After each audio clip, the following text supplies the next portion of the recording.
Shalom, selamat pagi Bapak Ibu Saudara yang terkasih. Pagi hari ini kembali kita akan merenungkan kebenaran firman Tuhan. Sebelumnya mari kita berdoa. Bapa di sorga, terima kasih untuk hari yang baru. Kami boleh bangun untuk melakukan segala tugas aktivitas kami. Kami bersyukur punya Allah yang baik, yang terus memelihara dan memperhatikan hidup kami. Pagi ini kami mau merenungkan firman-Mu. Berkati kami, sehingga setiap firman yang kami dengar boleh menjadi rema yang tertanam baik di hati kami untuk kami lakukan setiap hari. Terima kasih Bapa di sorga, kami siap merenungkan firman-Mu dalam nama Tuhan Yesus, amin.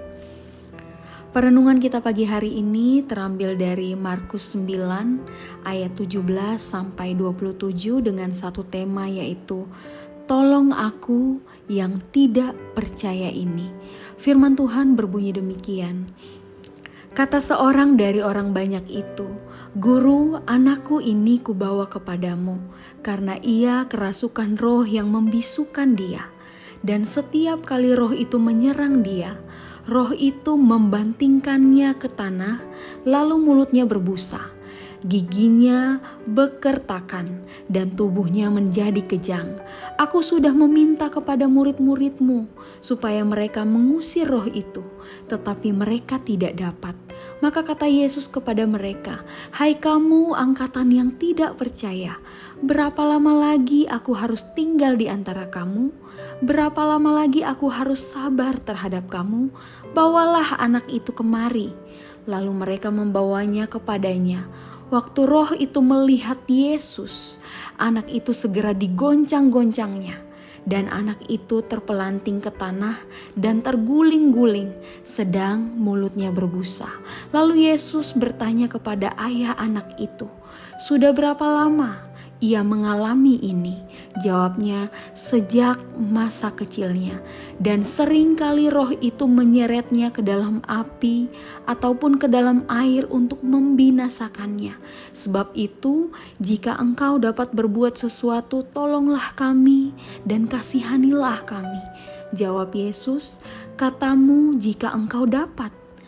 Tidak ada yang mustahil bagi orang percaya." Segera ayah anak itu berteriak, "Aku percaya, tolonglah aku yang tidak percaya ini."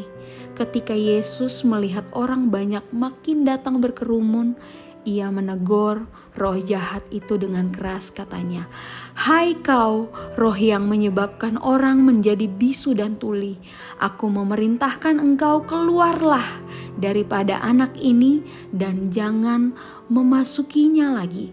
Lalu keluarlah roh itu sambil berteriak dan menggoncang-goncang anak itu dengan hebatnya. Anak itu kelihatannya seperti orang mati, sehingga banyak orang yang berkata, "Ia sudah mati." Tetapi Yesus memegang tangan anak itu dan membangunkannya, lalu ia bangkit sendiri. Bapak Ibu Saudara yang terkasih, setiap kita tentu ingin beriman bahwa Tuhan akan memberkati kita di tengah situasi sulitnya kehidupan. Tuhan akan menyembuhkan kita saat ada vonis dokter. Tuhan akan menolong kebutuhan kita, serta berbagai ketidakmungkinan lainnya yang kita hadapi. Faktanya, hidup dalam iman tidak selalu mudah. Kita akan selalu menemukan tantangan saat berusaha hidup dalam iman. Kita akan mendapati ada saja hal-hal yang kita ragukan di tengah keyakinan dan kepercayaan kita. Hal-hal semacam ini seharusnya kita akui secara jujur di hadapan Tuhan. Bapak Ibu Saudara yang terkasih, ketika membaca kisah seorang ayah yang memohon kesembuhan bagi anaknya, kita akan menemukan bagaimana melalui iman, anak itu akhirnya disembuhkan. Sebagai seorang ayah yang telah lama melihat anaknya dirasuk oleh setan dan menderita sedari kecilnya, tentu saja ayah ini datang dengan harapan yang besar kepada Tuhan Yesus. Tetapi ia memiliki kendala, yaitu ia tidak memiliki iman untuk melihat kesembuhan itu menjadi kenyataan. Itu sebabnya ia meminta kepada Yesus untuk menolong menyelesaikan masalah tersebut. Ayah ini pun memohon dengan berteriak, "Aku percaya, tolonglah aku yang tidak percaya ini." Yesus pun menyembuhkan anak yang telah dirasuki oleh setan sedari kecilnya itu, sehingga ia sembuh. Bapak Ibu Saudara yang terkasih, seringkali kita pun mengalami hal yang sama dengan ayah ini. Kita tidak memiliki kepercayaan atau kemampuan untuk percaya bahwa Tuhan akan melakukan mujizatnya. Entah karena kita tidak sanggup untuk percaya, entah karena penderitaan yang terlalu lama kita pikul sehingga kita merasa tidak mampu melampaui realita. Tetapi hari ini kita diajar untuk memintanya kepada Tuhan, sebagaimana ayah anak ini memintanya. Seperti halnya juga para rasul dalam Lukas 17 ayat 5, mereka meminta kepada Tuhan, "Tambahkanlah iman kami ya Tuhan." Demikian juga kita harus menyadari bahwa iman kita timbul dari pendengaran oleh kebenaran firman Tuhan. Jadi jangan izinkan hambatan apapun menghalangi iman kita bertumbuh dan bekerja. Amin untuk kebenaran firman Tuhan. Mari kita berdoa.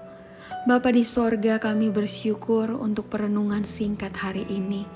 Ada keadaan di mana kami terkadang merasa tidak mampu untuk percaya akan mujizat-Mu karena menghadapi keadaan yang terlalu berat. Untuk itu tolong tambahkan iman kami untuk tetap percaya penuh dan teguhkan hati kami untuk melewati hari-hari yang mungkin tidak mudah.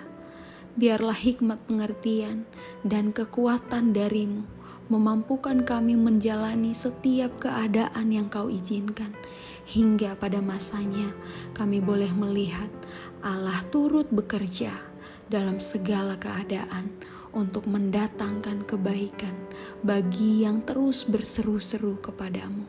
Terima kasih Bapa di sorga. Kami akan melanjutkan segala aktivitas di sepanjang hari ini. Tuhan tuntun, Tuhan sertai, dan pelihara kami bersama dengan seluruh keluarga yang kami kasihi. Dalam nama Tuhan Yesus. Amin.